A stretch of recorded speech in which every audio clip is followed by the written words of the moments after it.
እያቸው አይደል እቺን መስኪን በትራስ አፍኖ ነው የገደላት። በትራስ እህቴ ነች። እኔ ነኝ ያሳደግኳት። የዛን ቀን ሌሊት 6 ሰዓት ላይ ደውላልኝ ስለ ስራ ጉዳዮች እየተወያየን ነበር።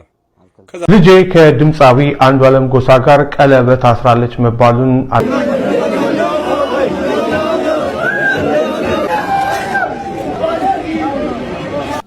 እስኪ ወደ ሙሉ ቪዲዮ እንግባ። እስኪ ቤተሰቦች ዮኒ ማኛ የተናገረው ግን ነገር በጣም እያነጋገረ ይገኛል። ግን እውነት ነው? መረጃውን ከየት ነው የሚያመጣው? ቤተሰብ መረጃውን ከየት እያገኘው ነው? እውነት ነው ውሸት ነው? እስኪ አብረን እንይ። እስኪ ቤተሰቦቿ ደግሞ የተናገሩት የተለያዩ ሀሳቦችን አብሬ ሰብሰብ አድርጌ ይዤ መጥቻለሁ ማለት ነው። ወደ ቪዲዮ እንግባ። ሰማችሁት አይደለ? ቀነኒ ነፍሷን ይማረው ከፎቅ ተወርውራ ነው ራሷን ወርውራ ነው ብለው ያሉት ጭራሽ አልተወረወረችም። ጭራሽ ውሸቱን ሰማችሁ አይደል? ማኛ አሸናፊ ነው አባቴ። እያቸው አይደል እቺን መስኪን በትራስ አፍኖ ነው የገደላት። በትራስ ይሄ መርዝ በትራስ አፍኖ ነው የገደላት። እኔ እውነት ነው የማወራው። እንደዚህ አይነት ቆሻሻ በትራስ አፍኖ ነው የገደላት። ከዛ ሸፋፍኖ ቶሎ ቀበሯት። ስለዚህ ያንን ነው የምናገረው። ይሄ ቆሻሻ እውነቱን እኛ እናወጣለን። እንደዚህ አይነት ጨካኝ አረመኔዎች አሉ። ጨካኝ በትራስ አፍኖ ነው የገደለው። አሁን ይጣራል፣ ከዛ ጉድ ይወጣል። አሁን ደግሞ ቻላ እያሉ ነው ሙድ እያያዙ። እህቴ ነች። እኔ ነኝ ያሳደግኳት። የዛን ቀን ሌሊት 6 ሰዓት ላይ ደውላልኝ ስለ ስራ ጉዳዮች እየተወያየን ነበር። ከዛ ጠዋት 12 ሰዓት ደወሉልኝና ታማለች አሉኝ። ሐኪም ቤት ነበር የጠሩኝ። ስደርስ ሞታለች። እኔ እስካሁን ድረስ የሞተች አይመስለኝም። እንደ ቤተሰብ እኔ ስለሷ ምንም ማለት አልችልም። እግዚአብሔር እውነቱን ያውጣ። እህቴ ሜዳ ላይ አጣናት።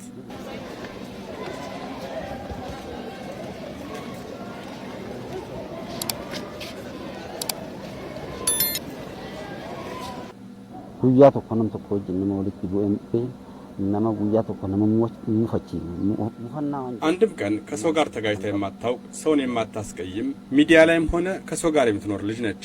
እህቴ ናት፣ እናቴ ነች፣ መካሬ ነች። አሁን ሞራሌ ተሰብሯል። ብዙ ነገር ያጣሁት አሁን ሁሉም ቀርቷል።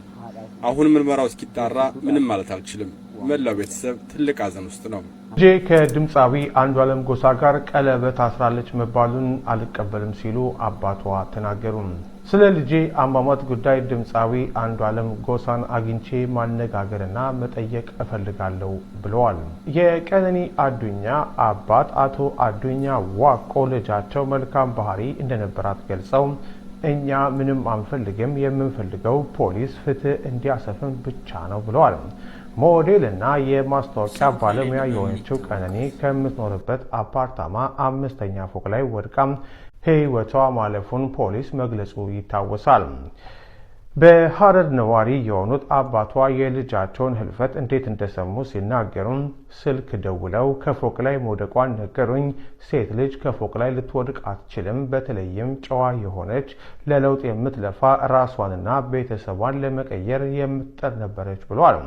ጨምሮም ስለ ነገ የምታስብ ነበረች። ስለዚህም እንደዚህ አይነት ነገር አታደርግም፣ ሌላ ሰው ካልጣላትና ካልገፋፋት በስተቀር እሷ ይሄ ልታደርግ አትችልም ሲሉ ገልጸዋል። አቶ አዱኛ በመግለጫቸው ልጃቸው ግልጽ ሴት እንደነበረችም አስረድተዋል። ማለት የምትፈልገውን ነገር የምትናገር ምንም የምትደብቀው ነገር የሌላት ናት ያሉት አባትየም ትላንት በቅድስት ሥላሴ ቤተክርስቲያን የፍታት ስነስርዓት ተደርጎ አጠገቡ ባለው የባልወልድ ቤተክርስቲያን የቀብር ስነስርዓቷ ሲፈጸም ተገኝተዋል። ፖሊስ እስካሁን ስለ ልጃቸው ጉዳይ ጠርቶ እንዳላነጋገራቸው የጠቀሱት አቶ አዱኛ እሳቸው ግን ድምፃዊ አንዱዓለም ጎሳን አግኝተው በወቅቱ ስለተፈጠረው ጉዳይ ማነጋገር እንደሚፈልጉ ተናግረዋል። ሌላው በበርካቶች መነጋገሪያ የሆነው ጉዳይ በቀነኒና በአንዱዓለም መካከል ያለውን ግንኙነት የሚመለከት ነው። የድምፃዊው ማናጀር ለሊሳ ኢድሪስ ቀለበት ማሰራቸውና በቅርቡም ጋብቻቸው ለመፈጸም ማሰባቸው መግለጹ ይታወሳል።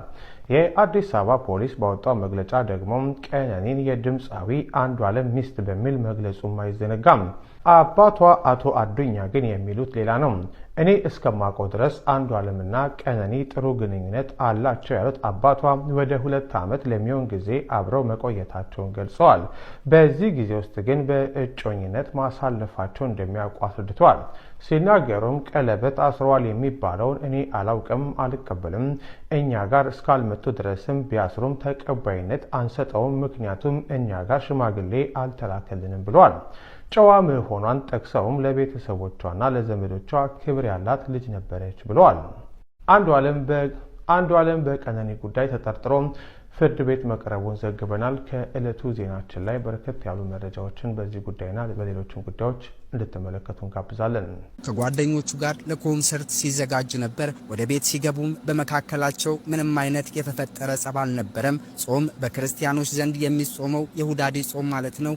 ከተፈታ በኋላ ሽምግልና ልኮ ለመጋባት ተስማምተው ዝግጅት ላይ ነበሩም ይላል። ስለዚህ በመካከላቸው እርሷን ለመግደል የሚያበቃ ምክንያት አልነበረም ሲሉ ጠበቃው ከፍርድ ቤቱ ጋር መከራከራቸውን ገልጸዋል። ጠበቃው አክለውም ፖሊስም አሁን ወድቃ ተገኘቻል እንጂ እርሱ እንደገፈተራት የሚያሳይ ነገር ስለሌለ አሁን ባለው ሁኔታ ቀነኒ ራሷን መግደሏ እንጂ በሌላ ግለሰብ አሊያም በእኔ ደንበኛ መሞቷን አላስረዳም በማለት ዋስትና እንዲለቀቅ መጠየቃቸውን ተናግረዋል። በተጨማሪም አርቲስት አንዱዓለም ቋሚ አድራሻ ስላለውና በማንኛውም ሰዓት መቅረብ ስለሚችል እንዲሁም አሁን ሀዘን ላይ ስላለ ወጥቶ እንዲያስተዛዝን የዋስትና መብቱ እንዲጠበቅ መጠየቃቸውን አክለዋል።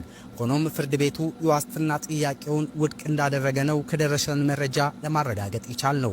ፍርድ ቤቱ በነፍስ ግድያ የተጠረጠረ በመሆኑ ለጊዜው የዋስትና ጥያቄውን አንመለከትም፣ የአስክሬን ምርመራ ውጤት ይምጣ፣ ማስረጃ ይሰብሰብና በቀጣይ ቀጠሮ የዋስትና ቀጠሮውን የምናይ ይሆናል ማለቱንም ተናግረዋል። በተጨማሪም አንዱዓለም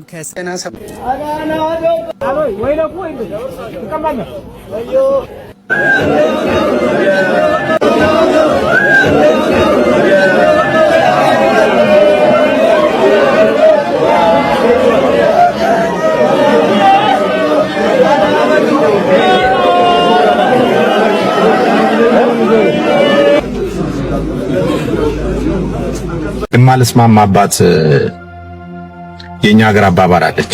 ምንድነው የምትለው? የሞተ ተጎዳ የምትለው አይነት አባባል አለችና የሞተ አይጎዳ ያለን የሚጎዳውና ምን ለማለት ፈልጌ ነው? በጣም ብዙዎቻችን ሶሻል ሚዲያ ላይ ያው ከራሳችን ተነስተን የምንሰጣቸው ሐሳቦች አሉ፣ የምናስተላልፋቸው መልእክቶች አሉ የራሳችን ማለት ነውና ብዙ ጊዜ ባልተማርንበት በሌለንበት ነገር ላይ ሐሳብ በመስጠት ነው በጣም እንታወቃለን። ስፔሻሊ የኛ ማህበረሰብ እና ብዙ ጊዜ ሪሌሽንሺፕ ላይ ወይ ደግሞ በተለያየ አጋጣሚ ሰዎች አማራጭ ነው ብለው ሲያስቡ ራሳቸውን ያጠፋሉና እኔ መፍትሄ ነው ብዬ አላስብም ራስ ማጥፋት። ምክንያቱም ለችግሮች ሁሉ መፍትሄ ስላለ። ስለዚህ የህይወቱ ባለቤት